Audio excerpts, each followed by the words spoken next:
this is what we've got in store for you today on the All Things Book Show. And I'm really sorry, I don't know who you are.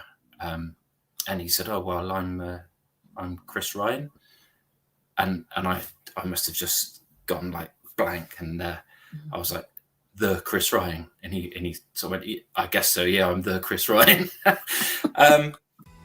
Welcome to the All Things Books Show, hosted by award-winning best-selling mystery author Dawn Brookes. Publishing has changed beyond recognition in recent years. Join Dawn as she interviews authors, narrators, and many more from across the creative community. This inspiring and informative show is for readers and writers.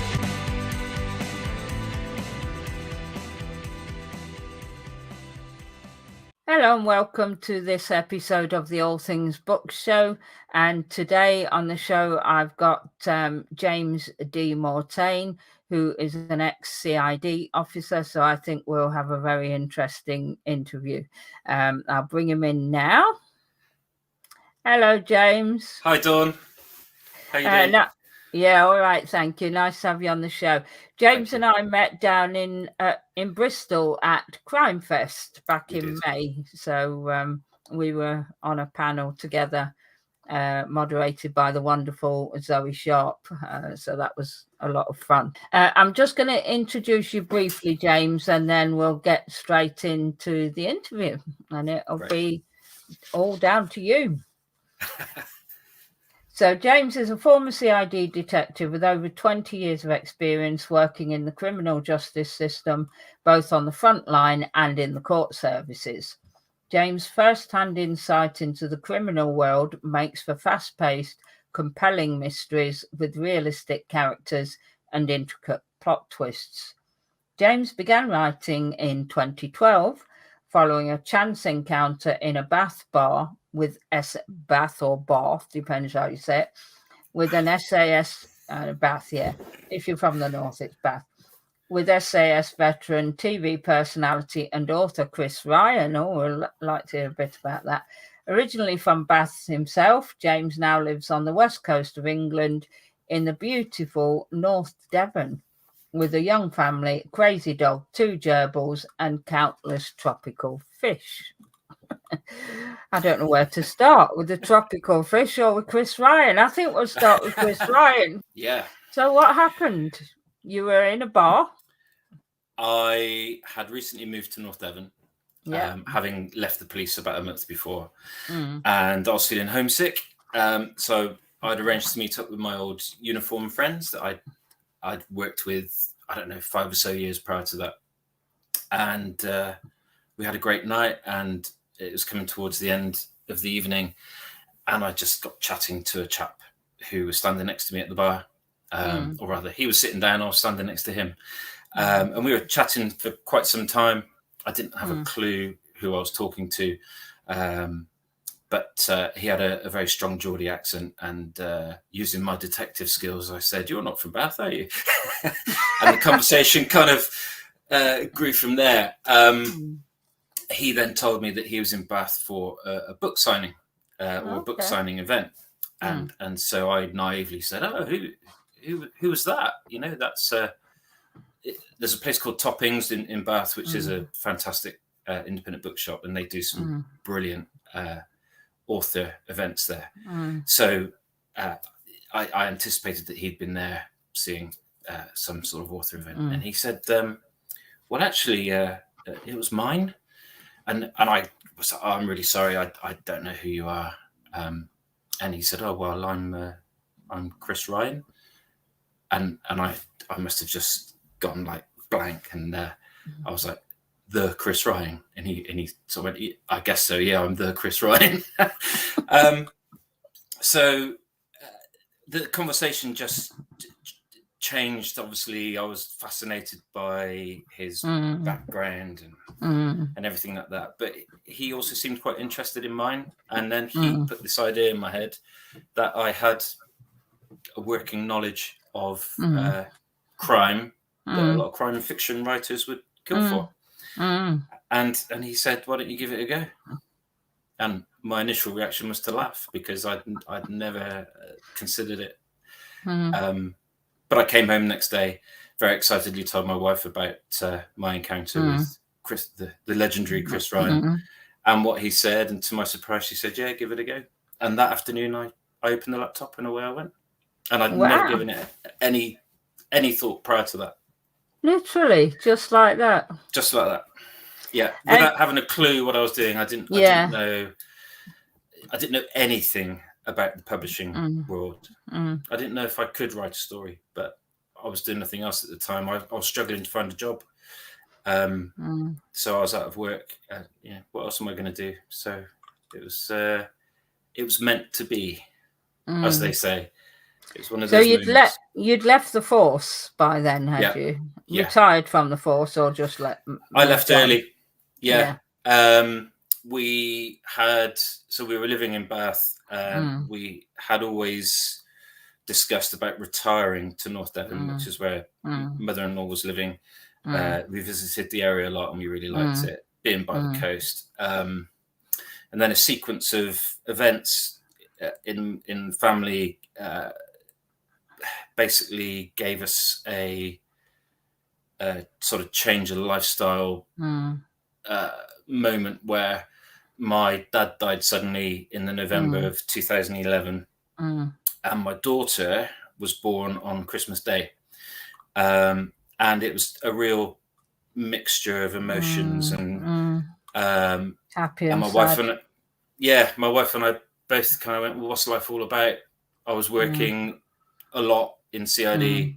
My wife had gone through a very difficult pregnancy, so it had been a difficult 9 months leading up to that, and we were faced with this all this emotion just churning around like in a washing machine, and we said, let's speculate on the sale of our house and see what happens. And we tried to do this 2 years before and didn't even get a single viewing. Wow. We got 4 full asking price offers on day one. Wow. And it was like, oh, this is real. And so I had to go into work with my notice, handed it in, and because of the amount of overtime I'd accrued, 7 days later I was gone. Wow. It was quite staggering. But what happened to me on a personal level, which happens to a lot of police officers or anyone in the services when they leave, I struggled with losing my identity. Yeah. So I was a number, okay? Yeah. Particularly in uniform, I was a number. And as a detective, it's a little bit different. But I'd been that for 12 years. And it had become such a major part of my life. And it was a real struggle. And interestingly, a number of my colleagues who naturally retired after 30 years or whatever have gone through similar things. So it was an unusual period of time. So the Chris Ryan meeting was just meant to happen. It was just meant to be. Yeah, that spurred you on. I mean, I can relate to what you're saying because I was a nurse for just under 40 years, and your sense of self-worth is almost determined by your career. And I know other nurses as well who have retired and said exactly what you've just said, that they felt like they were no longer worth anything, or that might not be the right term, but sort of it was like their identity. Absolutely. Your purpose for waking up each day and going to work, because it's not going to work when you're a nurse or you're a police officer. It's part of what you are. Yeah. You might put on a uniform. You might go in a suit as you do in CID, but it's so much more than that. It's huge. And until you actually experience that, it's really, really hard to try and explain it to other people. Yeah. But that actually, I used that in my writing in the first book. A lot of me is in that first book, or in the first trilogy, really. Yeah. Because it was my outlet. It was actually therapy for me to write about the environment that I was missing so much.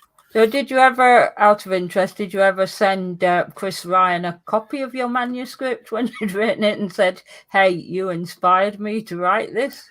I didn't, but I had the great pleasure of meeting Chris again. Gosh, when was that? About 4 years ago now. Appledore Book Festival, which is my local book festival. And we were both on the bill that particular year, and I was asked if I wouldn't mind going to introduce him to the audience, which I was absolutely delighted to do. So we had another opportunity to chat again. He didn't remember me at all, which was quite funny. It was kind of like, do you remember me? What was so lovely, so I had about an hour or so with him before the talk, and a similar amount of time afterwards. And just as he was on the night that I first met him, he was such a lovely, open bloke who seemed willing to talk about anything, only too happy to kind of like help. He said, "Here's my number if you need anything." I've never called him, but I was thinking, anything? That was very good of him. But fantastic. And he's actually coming to the Appledore Book Festival again this September. So I'll try my best to go down and support him. Yeah. Well, what a lovely story, and isn't it nice? I mean, I think you find that with a lot of authors, happy to share. It's a great community, the author community. I don't know whether is Chris traditionally published or self-published? Yes, he is. Yeah. I mean, whether they're trad or indie, it there's no barriers, is there? It's just we're authors together. We write books. And I found that when I met you back in May in Bristol, that was my first experience of a large crime festival. I mean, I'd been to book festivals where you get all the genres come together, and you might get one or two crime writers, but nothing on that scale before. And I was actually quite hesitant about going on my own. I was thinking, no, I'm not going to know anyone. I'm going to be there, everyone's going to know everyone else. And literally the moment I arrived, everyone was so welcoming. I'd get people coming going, "Who are you?" That's a great way of introducing themselves, and it was just a great laugh, fantastic experience, one that I'll never forget, and really great to be on the panel with you and the others. That was a fantastic end to the 4 days. So tell us then. So you started writing. Any writing experience at all other than CID reports? The answer is no. I was very average at school. I was more interested in kicking, chasing a ball, or whatever it may be. It was only until I left school that I realised why my dad had been pushing me kind of whilst I was there, and I was basically ignoring what he was saying and looking forward to the next rugby match and things like that. So I didn't have the background in writing from an educational point of view. What I had, I'd lived the life of the characters that I was writing about. And what I subsequently worked out was that a number of times when I've given talks and things like this, and this question had come up about how did you know how to write? It struck me one day that the reason I knew how to write a story is because actually that's what I was doing every day. I took a statement from a victim or a witness, or even interviewing a suspect. I was drawing out of them their story that I was then interpreting. If it was a witness statement, then it was all handwritten, and it was condensing it, all the pertinent parts that were required, leaving out all the waffle. And so I guess unwittingly I'd created this skill that has translated to the writing of the stories. Although the plotting and all this kind of stuff, I mean, I had no idea what it was. I literally wrote, and I still do actually. I have a premise of an idea. And character. It's very character driven, the stuff that I do, and I just let the character take me. So it's a really exciting way to write, because I never really know what's going to happen. I have a vague idea, but I certainly don't have a wall full of charts and lines and things, and everything's got to link together. It's a bit like sailing a boat across the ocean, and you see an island pop up, and then you sail to the next island that pops up, and that's kind of how it is with me. So you still don't plot even? No. Now you're into So I'm 6 books in, 2 different series. There's a 7th book. It's a freebie on my website. And a new book that I'm writing at the moment is not crime based. It's something that it's like a worm in my head that I can't get rid of, and I just need to do this story. But it's very complicated. It may need a degree of planning. So that in itself is quite daunting to me, because I'll kind of go, well, I'm not used to doing this. How do I plot this thing? I know the characters that I need to write about, and the overall feel of the book. I know what I want the reader to get from it, and the rest of it will just happen. Okay, so let's start with your crime fiction then. Let's start with series 1. Who's the main character in series 1? Detective Andrew Deans. So I decided to write about a DC, not a DCI or a DI that or a DS, read about elsewhere. The ones that apparently do all the work. It was a good, hard-working DC. Yeah, it was part of CID.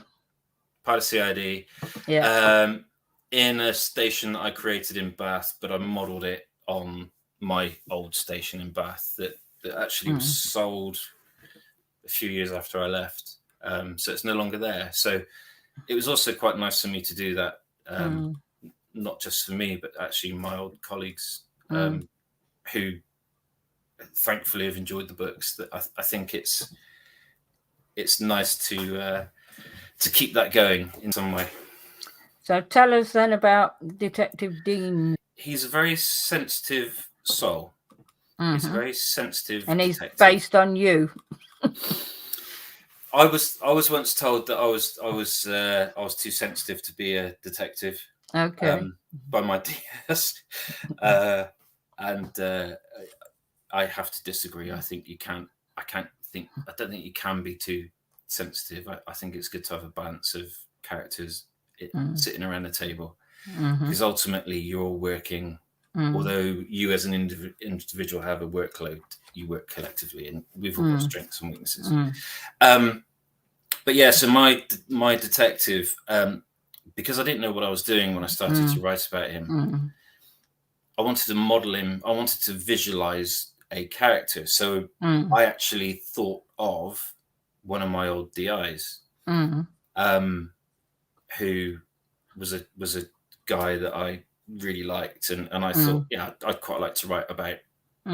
But he's not a DI. He's just he's a DC in a team. So he's part of the cog, so to speak. And doing the legwork.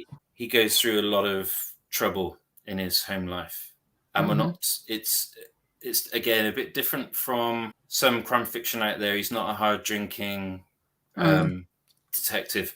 He and his wife are going through the trials and tribulations of trying to conceive. So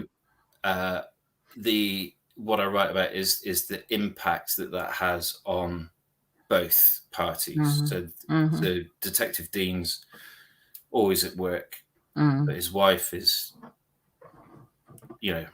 going through an awful lot at home as well. And the story evolves. There's a crime that takes place, or it actually starts as a missing person.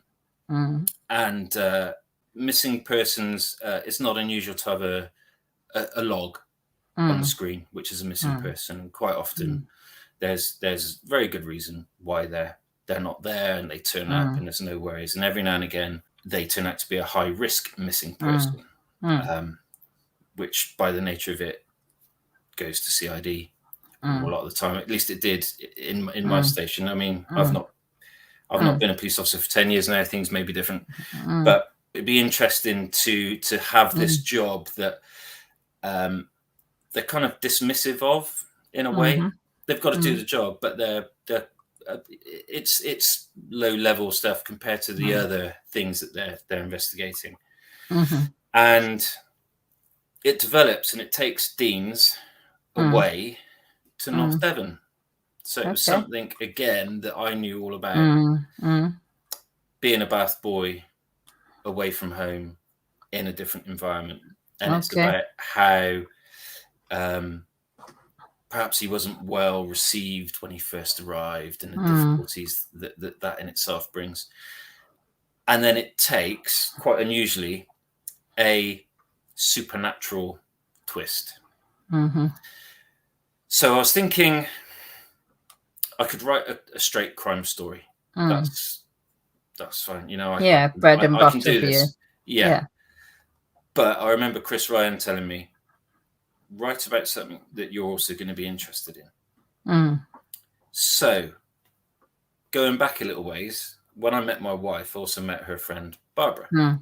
And Barbara inspired me to write the supernatural element of the book, because Barbara is an alternative therapist who had told me an awful lot about a great many things, including otherworldly type things that as a detective I was wide-eyed, not necessarily saying too much, but I was taking it all in.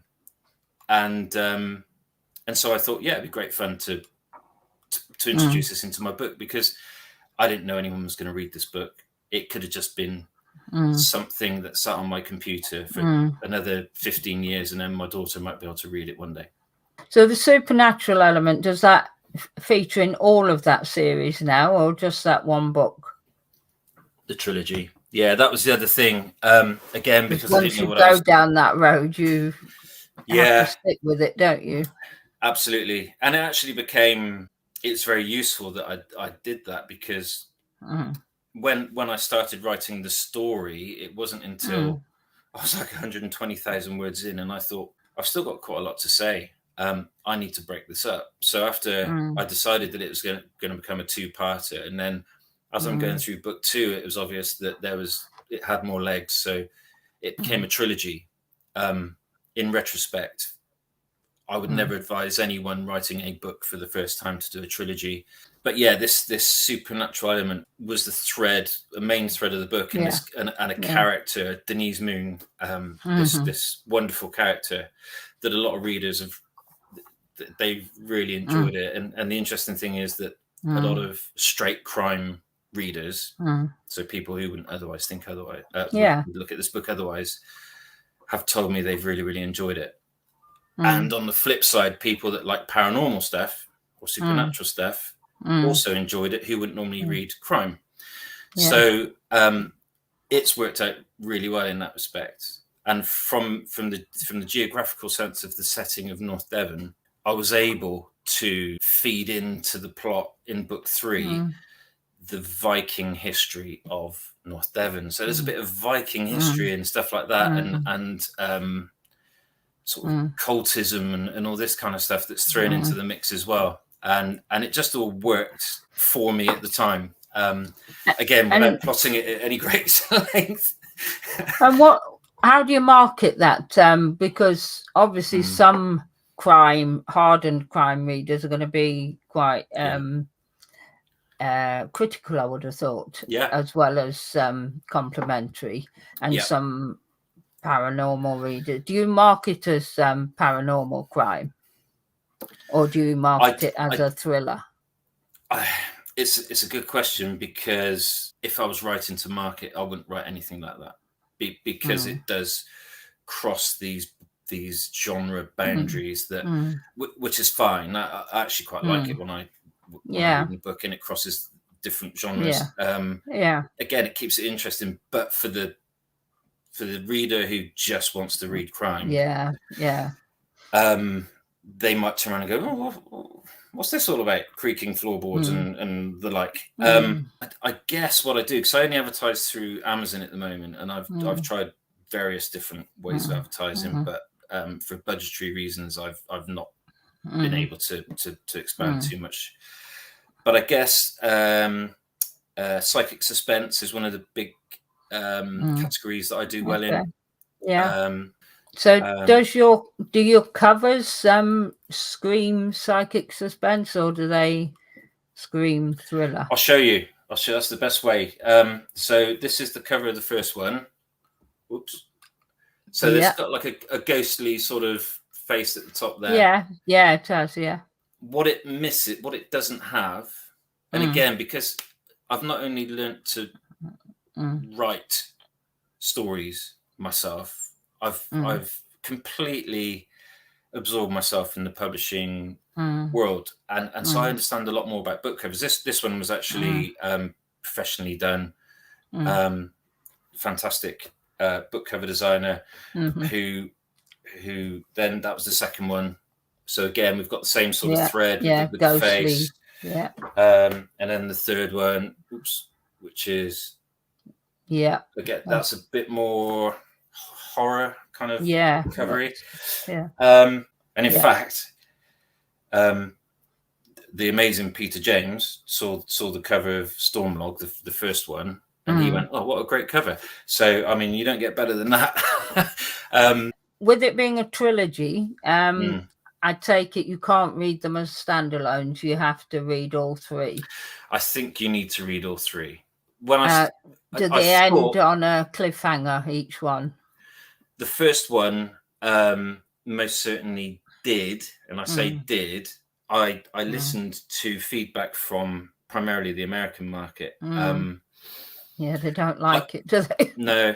And I wanted to end book one making people think about the book long after they put it down, be it because they wanted the second one, because they were absolutely frustrated, angry, or whatever it may be. And I did get a reaction from it. That there were a lot of people that really enjoyed the original ending. What I did do was keep the thread going there. So the book two also ended on a really, really exciting kind of like a heightened state ending. Once book three came out, the complaints ended because people could get the book straight away. Yeah, it's when they got to wait, isn't it, that they don't like it. Book one took me 4 years to write because halfway through I caught meningitis. So I was pretty ill for a long time, and it delayed my writing. So that didn't work out too well. But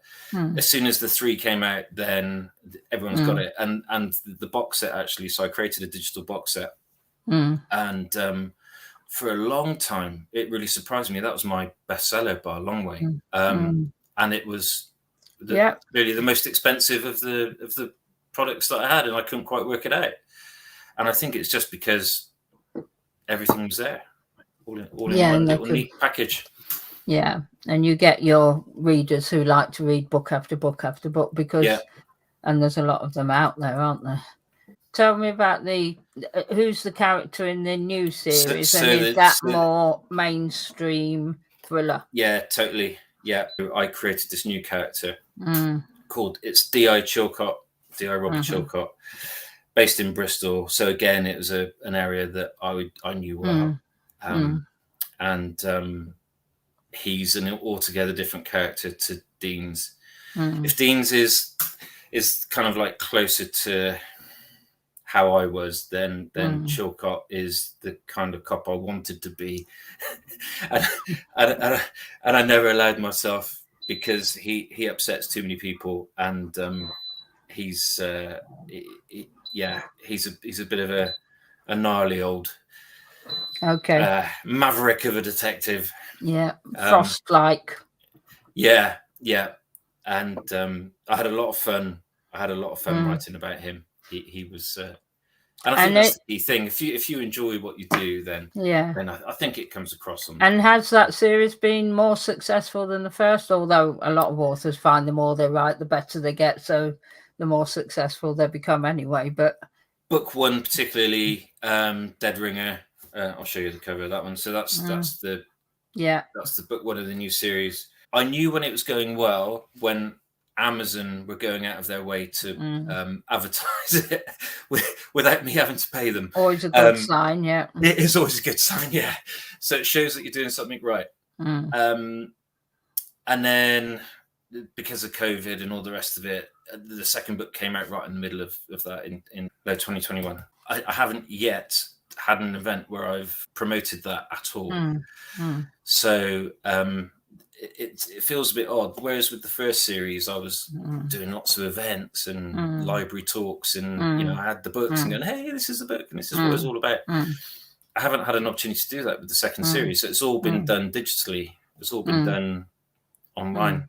The second one has done well, and the third one it's been out now since April, and it's doing well. The reviews are all fantastic. So yeah. And obviously with any crime fiction, I think when you're writing in series, the more you write, the more readers you get. I mean, I write cozy mysteries, but I found once I got to, I think it was about book 5, that suddenly everything took off. It's I guess that's when you get your diehard fans of that series, and they just want every book that you then write in that series. So well, what I've found probably is where you're getting. I think so, yeah. So we've now got 3 and 3 of each series, which is I think that's a satisfying number of books. If you Are you like stopping at 3? No. I don't know which one I'll do next. There's a lot of love for Dean's and that side of things, which actually has surprised me. So a lot of the readers who of series 1 and series or series 2, they generally say we want more Deans. Oh, okay. Which I've that's been my reaction, is a bit like, oh, right then, that's quite interesting.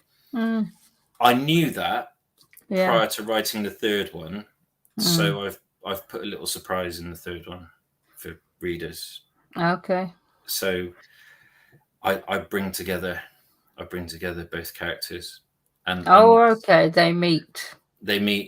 Yeah, they are involved in the same investigation. And again, that was really good fun. That was great fun to do it. What I found myself doing as I was writing it was that I don't know what it's like when you write your stories. You get so into the character that in the time that you're writing, you are that character. So I was having to have like not a split personality, a 3-way personality, my own in the middle, and then Chilcott on one shoulder and Dean's on the other. And then I had to keep remembering which one had these particular personality traits. Yeah. But because they're so different, they kind of like bounced off one another really well. Yeah. So it could be that I end up with a series with both of them. So what about your writing process then? Do you write every day? Do you have a word count? Do you set yourself targets? How do you go, for people who are interested, how do you go about creating these books? So up until the last 3 weeks, when I've changed my job, so I would go to work through the day. I'd come home, I'd cook tea, and I'd do all that kind of stuff. And then I'd sit down at about 8 o'clock in the evening, and I would either do some writing or do some marketing or whatever it may be. And I might do that through till 12 o'clock at night, 1 in the morning. Definitely 1 in the morning if it's coming towards publication time. Okay. And it wasn't really until the final 4 or 5 months of publication that I'd actually have a running order of things that I needed to do. It's very much on the hoof. It's kind of like how I write. I don't do word count. I find that puts me under pressure. If I've got that pressure in the background, then I stop enjoying it. I need the freedom for the ideas to just keep flowing. And if I've got something which is keeping me pressured in the background, then it doesn't work. But I know early on, so I'll know. What I tend to do is I do a first draft of about 30,000 words, and then I go back over it again, as the solicitors would say, who I've heard a lot talking in courts and things. I then put meat on the bones, and it's at that stage really that a lot of the intricate plot twists would come in that I hadn't even thought of until that point, until I'm reading through it again. And then I described earlier about these little islands popping up, which are like the big plot twists or whatever it may be. Yeah. It's like these little islands pop up, and I'm like, oh, that's an interesting one. I'll go across to that. So then I find a way of linking it in, and then you end up with this crazy roller coaster of a journey. But it all it all generally has to work out. And because of my background, the procedural side of it is very realistic. So I've still got advisors that I use in the police because things move on so quickly. The first thing I do is I send them any draft and say, right, if I'm way off the mark with this, then please tell me what the reality is, because I want it to be as real as possible. Even though in the first series I'm also writing about supernatural stuff that not everyone goes along with. So I don't tie myself down to word count. I don't tie myself down to a particular period of time to write.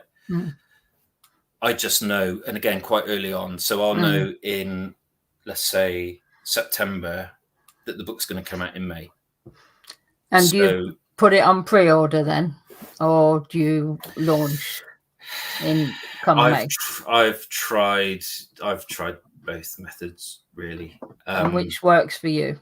I guess pre-order is getting better. The more books I write, then the more that's working for me. Ironically, I put the first one on pre-order, so before anyone knew anything of my writing, and people pre-ordered it, and it wasn't people that I knew, and I thought, this is really weird. I mean, why are they? Who are these people?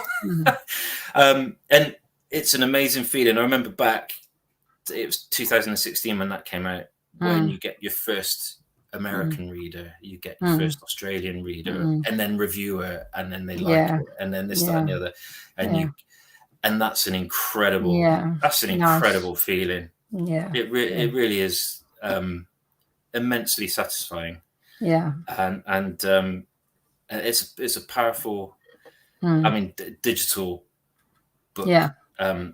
Marketing is very, very powerful, and it's great that readers can just get it on the phone. I love audiobooks, so because I don't have too much time to do things, to read books, I listen to them. So are your books available in audiobook format? They are, yeah. And did you pay a narrator for that, or did you do it yourself? No, so we do royalty share. Okay, you've done a royalty share. Yeah, through ACX. Yeah, the narrator of the first one, so she only did the first one, and then I found another narrator for book 2, and he's remained with me throughout, so he does all of my books now, and I like that continuity.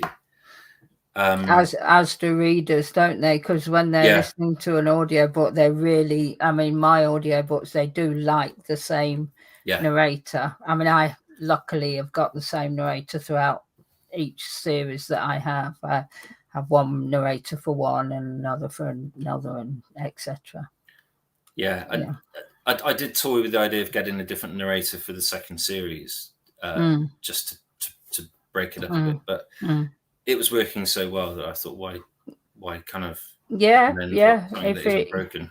Absolutely. Yeah. And how does are you selling many audiobooks? Because not really. Again, it's a bit more tricky, isn't it? I don't market them at all. And marketing's key really when you're an indie author, you've got to invest in yourself to put your product out there, because if it's not, then people don't know you're there. Yeah, and it's really hard. I don't think that's just for indies. I think that's for traditional, unless you're Richard Osman or someone. But it's pretty much the same for everybody, every author. Yeah, it's tough. And that's what's really nice. Although the market is tough to kind of like get hold of, that's what's so lovely about the author community being so supportive. I think I didn't know what to expect. I didn't know whether to expect that everyone would view another author as a competitor, but they don't. No, they don't. Well, most don't. Most don't. No. Yeah, you get the. I haven't come across any yet that have made me go away cursing under my breath. But no. So that is the wonderful thing. I mean, I think we're nearly out of time, but there are, because there's so many threads to talk about, aren't there? So you pay an editor, and a cover designer. There are some things that I think you have. Oh, absolutely. You can get too absorbed in your own work. I mean, it comes to a point when I know what I expect to read on the page. There could be words missing. And because I expect it, when I read it through, I see that word. You think they're there, yeah. Yeah. And then somebody told me a trick about printing it off in a different color. And that really, really works. So if you print it off in a different color, you suddenly, things just jump out at you that you wouldn't otherwise see. So I think it's vitally important to have an editor. Yeah, I agree. Having an independent and qualified person. And I've also got an art team of about 65 who they are amazing. I mean, they pick up things that the editors don't pick up, and you go, how have you found that? And it's just as well, because I'd rather that happen at the stage before it goes public. Pre-publication, because we know reviewers can be brutal sometimes, and it just takes one little thing and they can be. You've got to be thick-skinned to be an author. Yeah, but as long as the majority like the book, I'm blessed, honestly, with the reviews of my books. They're amazing, and these days, when there's a really, really bad one, that's my reaction to it. I kind of giggle, not because I'm in a conceited way. It's just okay. Yeah, it's fine. You're putting your view across. What you're actually doing is giving me even more reviews. So that's great. Exactly. And we need, and to be a legitimate author, you do need bad reviews. I mean, I don't know why people get so upset about getting a 1-star review, as long as, obviously, if 90% of your reviews were 1 star, that might be worrying.